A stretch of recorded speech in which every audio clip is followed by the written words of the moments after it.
Praise the lord. June 2, 2024 Jesus Christ church వారి అనుదిన వాగ్దాన పరిచర్య. నీ మందిరమునందు నివసించువారు ధన్యులు. కీర్తనల గ్రంథము 84 అధ్యాయము 4వ వచనము.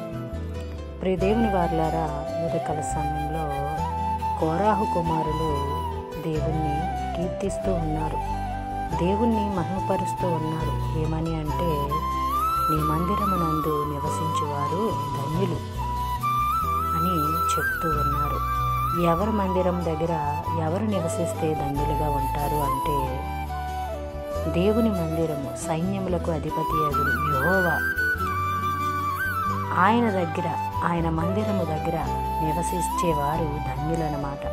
దేవుని మాటలు వినాలని, దేవుని పని చెయ్యాలని, దేవుని కొరకు బ్రతకాలని ఆలోచన కలిగి ఉన్న ప్రతి ఒక్కరు కూడా ధన్యులుగా పోల్చబడతారు.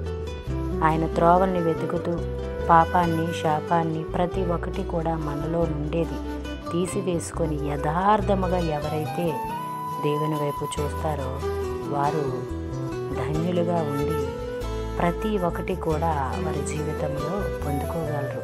అందుకే దేవుడు అంటున్నాడు, నా మందిరము దగ్గర నివసించేవారు ధన్యులు, వారు నిత్యము నన్ను స్తుతిస్తూ ఉంటారు, వారి ప్రతి ఒక్క అవసరత అక్కర్లు నేను తీసివేస్తాను అని దేవుడు సెలవిస్తూ ఉన్నాడు. ప్రియ దేవుని వారలారా, అలాగే వాగ్దానం మనలో, మన కుటుంబాల్లో నెరవేరాలని కోరుకుంటున్న వారు పాస్టర్ సైలస్ గారు. అందరికీ praise the lord. God bless you. Amen.